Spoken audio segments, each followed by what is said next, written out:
kusikiliza habari yake asubuhi ya sasa. Tulisikia chipukizi wakifunzwa, tukatimia kumuhimidi Mungu. Tukafika tukamsifu Mungu, tukasikiza mjakazi wa Mungu akitufunza. Tusome Injili ya Yohane. Tuanzie 4 mstari wa 7. Chisamaria moro nobiro mlumpi, Yesu nowachone niya, miya pi amodhi, nikech jopuonjre nosedhi e dala ng'iewo chiemo.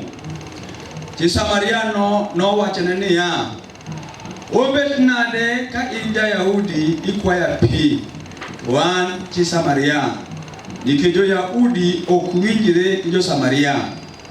Yesu nodwoko niya, kada ing'e mich mar Nyasaye kendo ni en ng'ano makwayi pi, ni miya pi amodhi, inde ikwaye kendo domi pi mar ngima.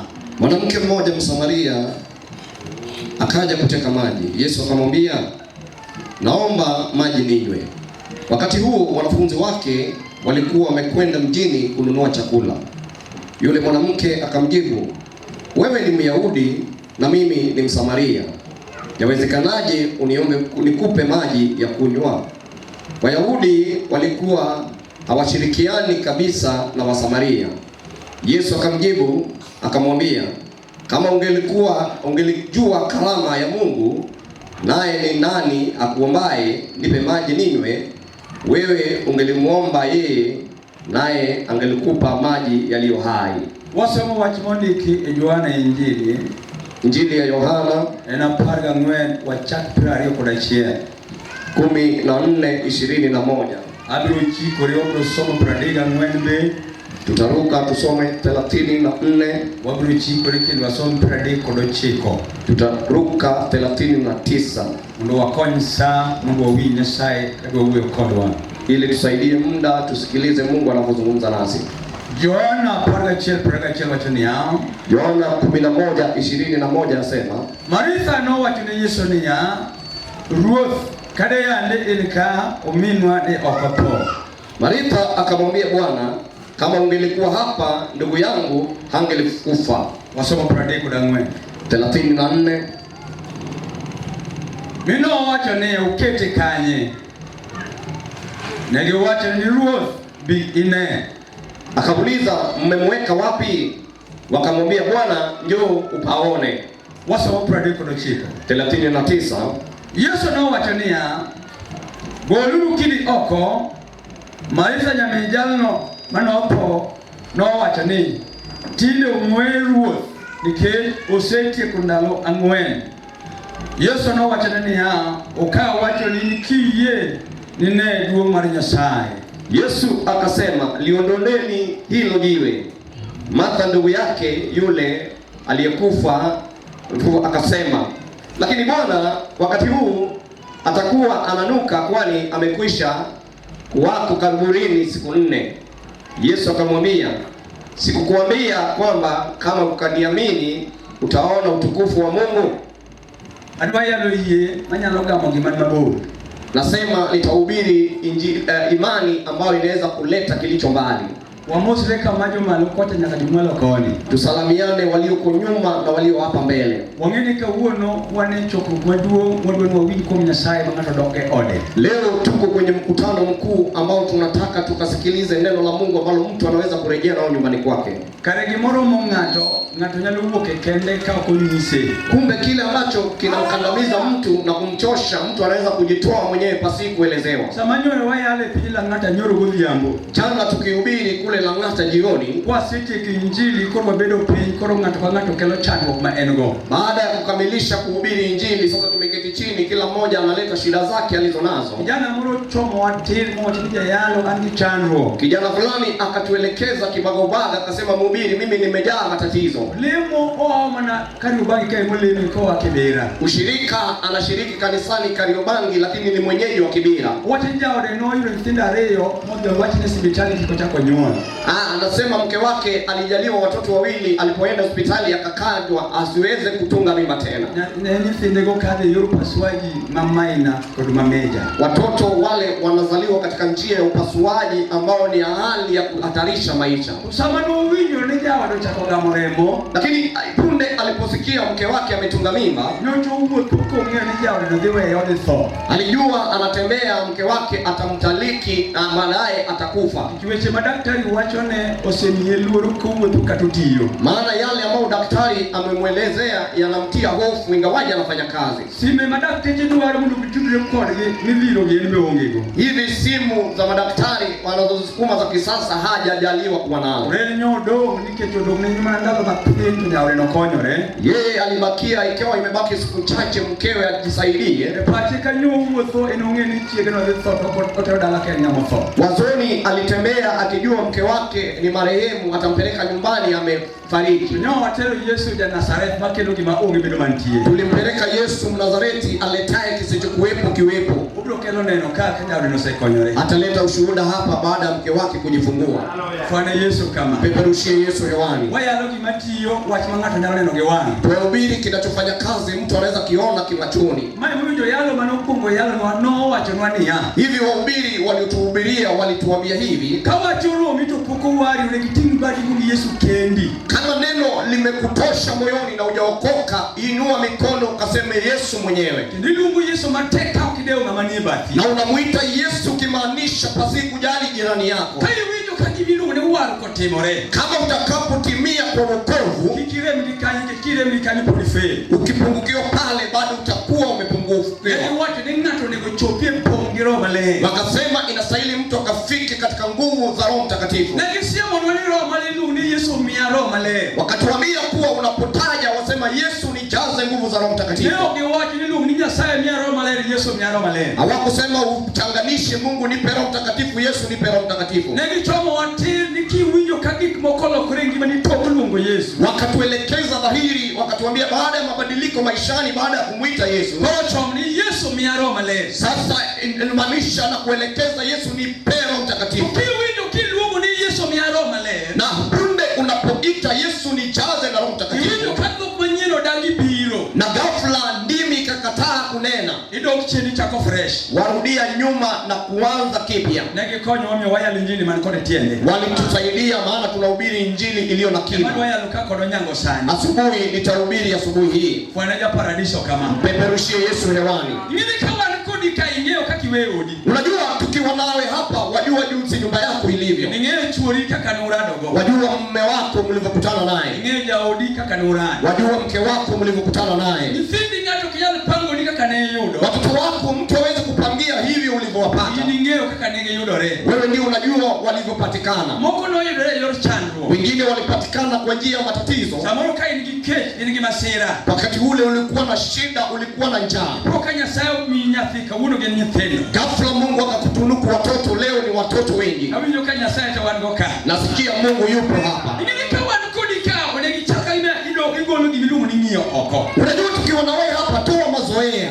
Chindo Samariacha no ngiyo. Maana yule Msamaria mke yule alikuwa na mazoea. Kada no ngiyo kamano. Ingawaje alikuwa na mazoea. Chanwa nikoro neno ongene kaka no nyalo pan. Lakini shida zake zilikuwa peupe, hangeziweza kuzificha. Ingine samuri tegi manyalo timani toye nyalo pan nikechokone. Unajua wakati mwingine kuna kitu kinakutendekea lakini waweza kuweka kwa njia siri isionekane. Kiko masafa kato pondo manade tobiro neno re. Lakini hatima ya safari ingawaje ni fiche litakuwa peupe yonekana. Wanijima tuoiwa yoto gitemo dhimu tuko de pesa. Kuna watu ambao magonjwa unawashindamaza lakini wanajaribu kulisukuma kwa pesa. Ndio konya hospitali kaje nene. Hawezi kwenda hospitali anapoonekana. Konya hospitali madongo majio kunyali. Anaweza kwenda hospitali kubwa ambazo watu waenda. Wakati hospitali kabila go. Ingawaje wanafika kwenye hospitali ya inaifu. Tuomilo kete moja kiude ningani tituo ene lot. Lakini ugonjwa utamkandamiza ajulikane siku hizi ni mgonjwa hayuko nyumbani. Samuru ya ficha ni poko fwenyore. Pengine mtoto anakusumbua haijajulikana. Kena ninyole kaimbingelo nini ginyathi. Ulimzaa ukiwa na matumaini uko na mtoto. Wasikira nacho makeke nugu chani. Lakini adui wa boma wamemteka nyara kusumbua. Wajaribu kumfunika katika njia ya maombi, lakini mwishowe itagundulika. Wangapi wanawake walimfunika wanaume? Ingawaje ni mlevi hivi, lakini halipigi, huleta chakula. Ingawaje hakupigi na analeta chakula, siku moja utampata yuko kwenye mtaa. Asubuhi nitahubiri imani ambayo inaweza kuleta kilicho mbaya. Sikia wanaume, ingawaje utu wako umeuficha kwenye ibada, lakini mwisho wake utaonekana hadharani. Yesu apewe sifa. Maana kuna watu wanaoficha utu wao. Anaweza kuficha utu wake kama kukue mrefu na kutamchanga. Mama mwingine alikuwa anatushuhudia hivi. Yeye ana mavazi matatu. Baba yake alikuwa anamcha Mungu, lakini yeye alikuwa mchanganyiko, anapenda ulimwengu, anapenda Mungu. Anapoenda kwa babaye, anavaa mavazi ambayo baba yake hawezi kuona shida zake anazofanya. Ingawaje aliyaficha hivyo, lakini mwisho wa safari uligundulika.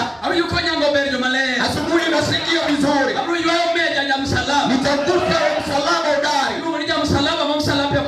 Anaitwa mwenye msalaba, msalaba wake mkandamizi, lake aliwezi kuoza. Sikia watakatifu, nimesoma neno ambalo kuelewa ni rahisi. Kuna mama aliyeenda kuteka maji kwenye kibirika, sio siku yake ya kwanza. Alikuwa daima ufanya vile kuteka maji. Unajua kabla haijamtimia tulikosoma, alikuwa anaenda pale kama wanawake wenziwe wako. Hakuna mwanamke asiyependa kupiga guzo na mwanamke mwenzake. Hata kama ni mwanamke mwenye bongo lala, ama mtu asiyeenda shuleni, anaweza kutamani kunena na mke mwenzake. Kabla yule neno lijamfikia yule mama, yeye pia alienda pale kama wanawake wenzake wapo. Siku hiyo wakati wake usaidizi ukapita, akaanza kukata safari polepole. Anapoenda kupiga gunzo na wanawake wenzake, anasikia wanawake wakisema hivi, ingawaje baba huyu ana kitu cha kutekea maji kizuri, lakini hana mume wake ambao ni wa kipekee. Akaanza kusikia gunzo hilo sikioni mwake,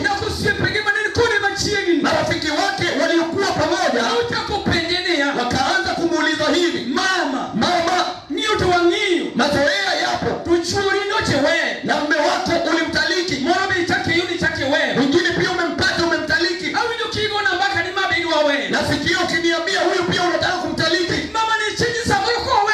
Sasa yule mama na tahadhari akiwacha yule, maana ana mazoea, huyu mume wake ndiye atampokonya. Ingawaje unaficha vinavyofichwa, lakini ratiba ya safari itakuwa hadharani, watu wakiona. Lakini kabla hujafika hadharani, nitahubiri imani mwenye nguvu, anaweza inua baba fulani.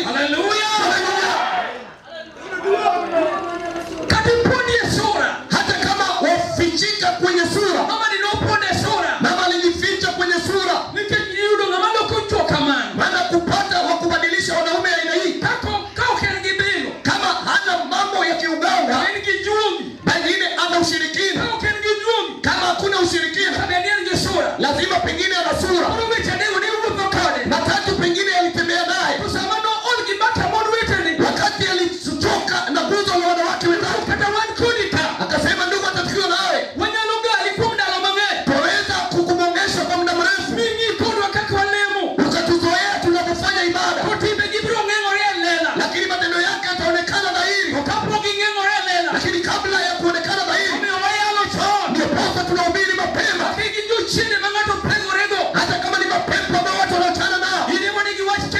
Wewe ndio useme hivi, wama sitabongaa, baba joaje na bongaa,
anasema wawili hao walikutana.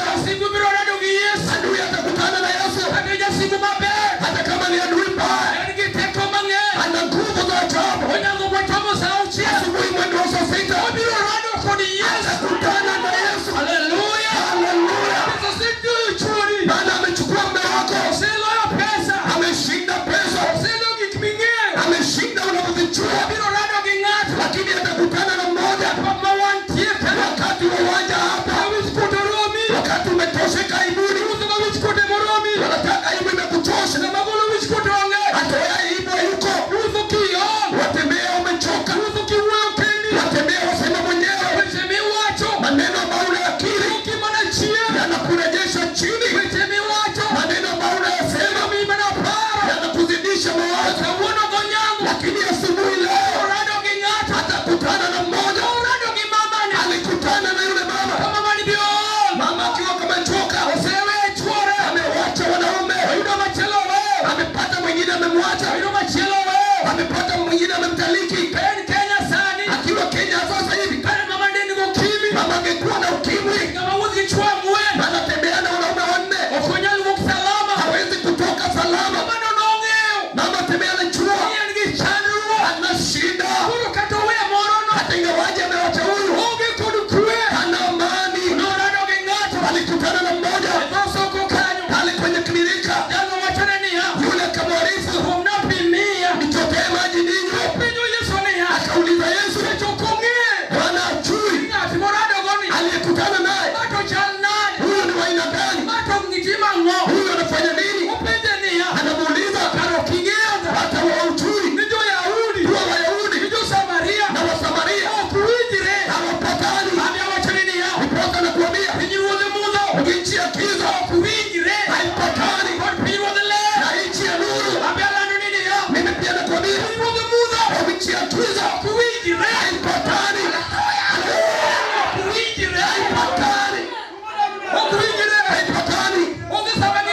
Hakuna wakati wanashindana. Nchi ya giza inakimbia mwenyewe, nchi ya nuru inakimbia yenyewe. Mama nasema wewe ujui Wayahudi na Wasamaria hawapatani, hawapatani.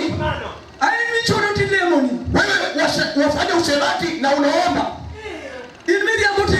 wewe wafanya urongo lakini waomba, wewe wagonjeka na unaomba, wewe ni mwizi na waomba, wewe ni wakelele na waomba. Nuru na giza hazina mapatano, wanakimbia tofauti. Mama akatangaza hatari, kwani wewe ujui kuwa Wayahudi na Wasamaria hawapatani. Na Yesu anamwambia laiti ungelijua leo asemaye nawe ana neema. Haleluya, ungelijua asemaye nawe. Haujui tunachohubiri, ndiposa unaomba nasi. Miaka unaishi kwa giza, lakini tuomba nawe. Moyo wako ni mbaya, waishi kwenye giza, haujui tunachohubiri, lakini asubuhi ya leo nuru na giza haina ushirika, haina ushirika, haina ushirika. Mama anamwambia sikia, wewe ujui Wayahudi na Wasamaria hawana ushirika. Na Yesu mwenye nuru wetu anaitwa pamba na ngupa uchafu. Sikia, pamba na ngupa uchafu wewe, bomba anapoingia ikiwa ni giza pale, bomba watu wamesema Yesu akiingia pamba na ngupa uchafu, hata kama ni bomba watu wamesema mabaya, wanasema bomba limebaki nyuma. Kwa nini limebaki nyuma? Umekata kukaribisha Yesu pamba na ngupa uchafu. Wewe ni mshirika tu wa panda hilo, wakubali unasema wakati utakaribisha Yesu pamba na ngupa uchafu, wakati ataingia hatatangaza hivi, ungelichua neema ya Mungu aliyoingia nyumbani kwako. Hata mama umepungukiwa, mwanaume umepungukiwa, Shetani anasema